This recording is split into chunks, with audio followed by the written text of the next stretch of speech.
మూడేళ్లలో రాజధాని అమరావతి నిర్మాణం పూర్తవుతుందని అన్నారు మంత్రి నారాయణ. దీనికి సంబంధించిన టెండర్ల ప్రక్రియ కూడా ఇప్పటికే పూర్తయిందని చెప్పారు. రోడ్లు, డ్రైన్లు మూడేళ్లలో పూర్తవుతాయని అన్నారు.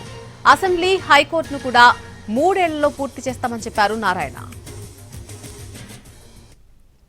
చేయడానికి 64,721.4 కోట్లతో ఎస్టిమేషన్ తయారు చేసి టెండర్ల ప్రాసెస్ జరుగుతుంది అధ్యక్ష. రెండవ ప్రశ్నకు సమాధానం 3 సంవత్సరాల్లో పూర్తి చేయడం జరిగింది అధ్యక్ష. మూడవ ప్రశ్నకు సమాధానం డీటెయిల్స్ ఇవ్వడం జరిగింది. 4వ ప్రశ్నకు సమాధానం 2019-24లో వచ్చిన పొలిటికల్ అనిశ్చితి వల్ల అమరావతి క్యాపిటల్ సిటీలో వర్క్స్ అన్ని పూర్తి ఆగిపోయినాయి అధ్యక్ష. అవన్నీ కూడా 2028 పూర్తి చేసి రైతులకి ఏదైతే ప్లాట్లు లేఅవుట్స్ వేసి ఇవ్వాలో ఆ లేఅవుట్స్ అన్ని కంప్లీట్ చేయడం జరుగుతుంది. ఈ యొక్క అమరావతి నిర్మాణానికి వివిధ సంస్థల నుంచి రుణాలు వస్తున్నాయని అన్నారు మంత్రి నారాయణ. వరల్డ్ బ్యాంక్, ఏడీబీ బ్యాంకులు 13,000 కోట్లు రుణాలిస్తున్నాయని అన్నారు. కేంద్ర ప్రభుత్వం గ్రాంట్ గా 1,500 కోట్లు రాజధానికి ఇచ్చిందని చెప్పారు. ప్రభుత్వం దాన్ని నిర్వహణ చేసి మొత్తం స్పాయిల్ చేసిన విషయం వాస్తవం అధ్యక్ష.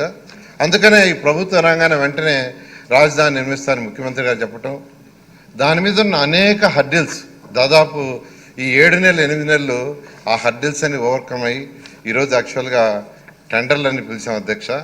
వారు అడిగిన దాంట్లో యాక్చువల్గా ఏంటంటే మొదటి ప్రశ్న ఇంకా డీటెయిల్గా చెప్పాలంటే వరల్డ్ బ్యాంకు, ఏడీబీ బ్యాంకు 13,400 కోట్లు యాక్చువల్గా శాంక్షన్ చేసింది అధ్యక్ష.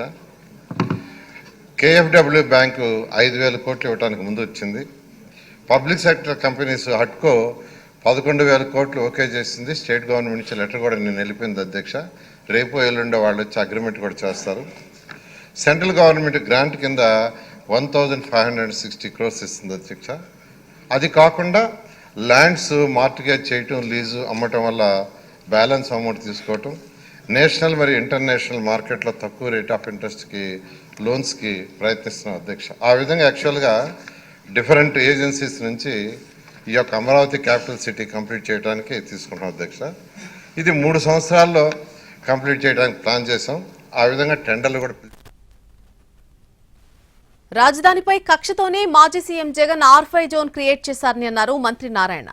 అక్కడ సెంటు చొప్పున 50,000 మందికి ఇచ్చిన స్థలాన్ని వెనక్కి తీసుకుని వారికి వేరే చోట స్థలాలు ఇస్తామని చెప్పారు.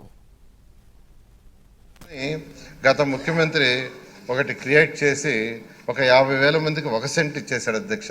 అది కూడా కక్ష సాధింపే. ఎందుకంటే వరల్డ్ టాప్ 5 సిటీస్లో ఒక సిటీ కావాలని ఆ రోజు ముఖ్యమంత్రి గారు దీన్ని ప్లాన్ చేస్తే అలా ఉండకూడదని ఒక శాడిజంతో R5 జోన్ చేశారు. వాళ్ళకు కూడా ఆల్టర్నేట్ ఇచ్చి ఆ ల్యాండ్ని కూడా తీసుకునేదానికి అధ్యక్ష R5